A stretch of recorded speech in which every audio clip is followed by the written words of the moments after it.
सवाल यही है कि आखिर एक के बाद एक घटनाएं दिल्ली में आसानी से हो जाती हैं, कुछ दिन तक वो चर्चा के विषय बनती है, हम सब उस पर चर्चा करते हैं, न्याय की गुहार लगाते हैं, उस पर न्याय मांगने की कोशिश करते हैं, लेकिन उसके बाद ये शांत हो जाता है। वही इसी खबर पर हमारे साथ चर्चा करने के लिए अमनप्रीत कौर वरिष्ठ पत्रकार के रूप में हमारे साथ जुड़ रही हैं। अमनप्रीत जी, स्वागत नहीं करेंगे, सीधे आपसे सवाल पूछेंगे। सवाल वही कि कल एक तरफ संसद भवन, नए संसद भवन का उद्घाटन हो रहा था, देश में जश्न था, और दूसरी तरफ दिल्ली के एक कॉलोनी में एक नाबालिग लड़की जिसका नाम साक्षी है, 16 साल की नाबालिग है, प्यार का मामला रहा होगा, लेकिन जो घटना सामने आई, जो वीडियो सामने आया, वो दिल को झकझोर देता है। इस घटना के बाद आप क्या कुछ कहेंगी? देखिए, अभी तो लोग शारदा मर्डर केस को ही नहीं भूले। अगर हम दिल्ली में बात करें तो महिला सुरक्षा को लेके ये क्या हो रहा है? एसडी केजरीवाल सरकार पे तो क्वेश्चन करते हैं। अभी तो उनको पुलिस और लॉ एंड कंट्रोल जो है उनके अंदर है। बिल्कुल। तो ऐसी जो दुर्घटनाएं हो जाती हैं, दिन दिहाड़े कत्ल हो जाना। अमनप्रीत जी, इस पूरी घटना की अगर हम अपने मुख से बताएं तो शाम का यानी रात का वही 8 साढ़े 8 का टाइम था।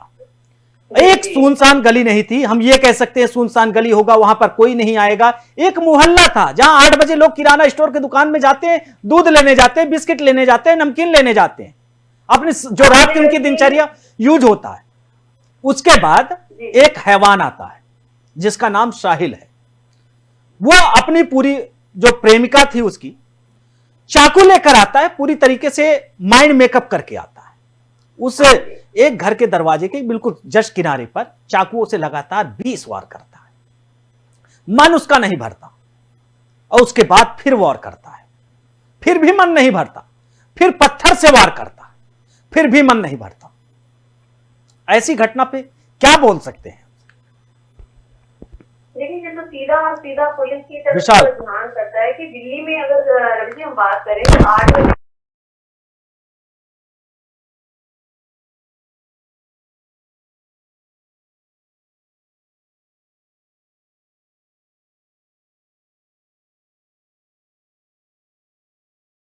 उन्होंने भी उस लड़के को रोकने की कोशिश नहीं करी। उसका सीधा सीधा मतलब यही है कि सबको अपनी अपनी पड़ी है आजकल। तो महिलाएं,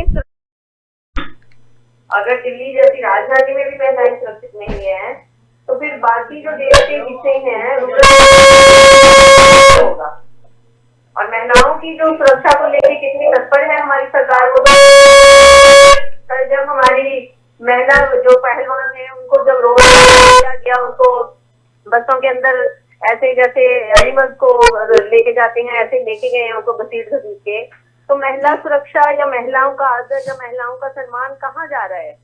हमारे देश के प्रधानमंत्री, हमारे देश के जो सरकार है वो ऐसे लोगों के साथ चलती है। उनका मोटो है कि बेटी पढ़ाओ बेटी बचाओ। तो बेटियां बचा के क्या करना है लोगों ने? अगर बेटियों को पढ़ाते हैं, अगर बेटियों को इतना अच्छे अच्छे कामों पे लगाते हैं, जैसे वो पहलवान लड़कियां हैं, हश्र उनका क्या होता है? आखिर में उनको रोड पे बैठना पड़ता है, कोई उनकी सुनवाई नहीं है हमारे देश में। तो ये हमारा लोकतंत्र किस तरफ जा रहा है? जहाँ पे हमारे देश में महिलाओं को अमनप्रीत जी का रूप माना जाता है, लक्ष्मी का रूप माना जाता है, हमारे देश में महिलाओं को पूजा जाता है, वहां पे अगर महिलाओं की ये स्थिति है तो फिर क्या ही कहने। बिल्कुल अमनप्रीत जी, सवाल यह है कि ऐसे दरिंदे जो होते हैं इनको लेकर समाज में किस तरीके से इनके लिए जगह बने। अब ये पहले से तो पता नहीं होता कि ये आगे चल के इनका यही रूप मिलेगा। जब ये घटनाएं होती हैं इनके लिए क्या सजा होनी चाहिए, ये एक बार आप स्पष्ट करें। देखिए, सजा सख्त से सख्त होनी चाहिए। जैसे ही वो अगर अभी तो वो शक के घेरे में है, जैसे ही उसका जो अपराध है बहुत सारे लोगों ने देखा, उसके जो आई विटनेस है वो सामने आके स्टेटमेंट दे देते हैं, और उसका जो भी प्रोसीजर के अधीन चलेगा कोर्ट में, तो उसके अधीन जब उसको सजा हो जाएगी तो वो उसको ऐसी सजा होनी चाहिए जो दूसरों के लिए एक मिसाल बन जाए कि हाँ, अगर कोई ऐसा घिनौना अपराध करेगा तो वो बच नहीं पाएगा, उसको बहुत ज्यादा उसके ऊपर तशद्दुद किया जाएगा, या फिर उसको बड़ी से बड़ी सजा मिल सकती है, कहीं वो कानून की नजर से बच नहीं जाना चाहिए। अगर ऐसा हुआ तो लोगों का जो विश्वास है कानून से, न्यायालय से, पुलिस से उठ जाता है।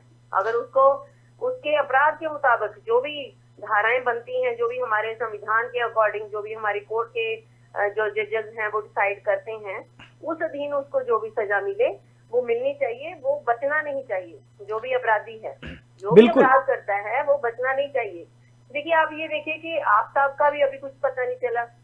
शर्मा मर्डर केस कितने महीने हो गए उसको हुए, अभी तक आफ्ताब पे कुछ हुआ नहीं है। तो ये जो लंबा टाइम लग जाता है न्याय प्रणाली में, उसमें भी लोगों का विश्वास जो है डगमगा जाता है। और ऊपर से कपिल मिश्रा जैसे लोग जब जैसे जलते पे घी डालने के काम करने वाली स्टेटमेंट्स दे देते हैं, जैसे उन्होंने इसमें भी देखो जिहाद का मुद्दा बना दिया, अब उसको भी मुसलमान बना दिया लड़के को, लड़की को हिंदी बना दिया। इन्होंने पूरी जो केरला स्टोरी है उसके साथ उनको जोड़ दिया। तो ऐसी जो विचारधारा वाले पॉलिटिशियंस हैं, ऐसी जो विचारधारा वाले लोग जो ट्वीट कर देते हैं, स्टेटमेंट कर देते हैं, इनके ऊपर भी रोक होनी चाहिए। इनको जो अपराध है वो अपराध नहीं नजर आता, जो अपराधी है वो अपराधी नहीं नजर आता, इनको वो हिंदू मुसलमान नजर आते हैं। इनको हमेशा हर चीज में धर्म को लेके आना है, इनको हमेशा हर चीज में अपनी राजनीतिक रोटियां सेकनी है। इनको सिर्फ और सिर्फ इस चीज से मतलब है कि इनको वोटें कैसे और किस सिचुएशन में ज्यादा मिलेंगी। ये उसी सिचुएशन के हिसाब से हर जो मर्डर होता है, हर जो चोरी होती है, डकैती होती है, उस हर चीज को उसी हिसाब से मोल्ड कर देते हैं, घुमा देते हैं, उस हिसाब से स्टोरी बना देते हैं। बिल्कुल। और अमनप्रीत जी, आपको बता दें कि दिल्ली महिला आयोग की अध्यक्ष स्वाति मालीवाल ने इसे लेकर कहा है कि यह हमारे करियर की सबसे भयावह वारदात है। उन्होंने कहा कि इस वारदात को देखने के बाद ऐसा लगता है कि सभी हदें पार कर दिया हैवान जो था। घटना के बारे में उन्होंने ट्वीट किया और तमाम तरीके से उन्होंने दिल्ली पुलिस पर सवाल उठाए। उन्होंने कहा कि दिल्ली में लॉ एंड ऑर्डर नहीं है। अब दिल्ली की हालत, दिल्ली देश की राजधानी है, आप ही बताइए, दिल्ली देश की राजधानी है और दिल्ली से जब ऐसी खबरें जाएंगी तो क्या मैसेज देश में पहुंचेगा? देखिए, स्वाति मालीवाल की हम बात करें अगर, तो वो महिला आयोग की अध्यक्ष हैं। एक बहुत बड़ा ओहदा है उनके पास। और उनकी हालत थोड़े दिन पहले, रवि जी अगर आपको याद होगा, जब वो जंतर मंतर पे पहुंची थी, हमारी जो महिला पहलवान है उनको मिलने, उनकी बिल्कुल बिल्कुल बिल्कुल बिल्कुल, तो उनको दिल्ली पुलिस ने कैसे रोका था, कैसे उनको हाथों और पैरों से उठा के ऐसे रोड के ऊपर खींच खींच के लेके जा रही थी वो, कि नहीं हम आपको मिलने नहीं देंगे उन लड़कियों से जो महिलाएं बैठी हैं अपनी कुर्सी वाली। तो उनके साथ उनकी मुलाकात करनी दुश्वार कर दी थी हमारी दिल्ली पुलिस ने। और स्वाति मालीवाल अगर वो महिला आयोग की अध्यक्ष होती हैं, उनको अगर दिल्ली पुलिस मिसबिहेव करती है, खींचातानी करती है और घसीट के रोड के ऊपर ले जाती है, तो दूसरी महिलाओं के बारे में तो आप सोचो ही मत कि उनकी जो सुरक्षा है वो दिल्ली पुलिस करेगी। हालांकि लॉ एंड ऑर्डर मेंटेन करना और पुलिस की जो कार्रवाई है उनको कंट्रोल करना, ये सब हमारे एलजी के ऊपर है, एलजी के अंडर आती हैं ये चीजें। तो एलजी को इस चीज के लिए ध्यान रखना चाहिए, क्योंकि ज्यादा कुछ डिपार्टमेंट तो अब बचे नहीं है उनके पास।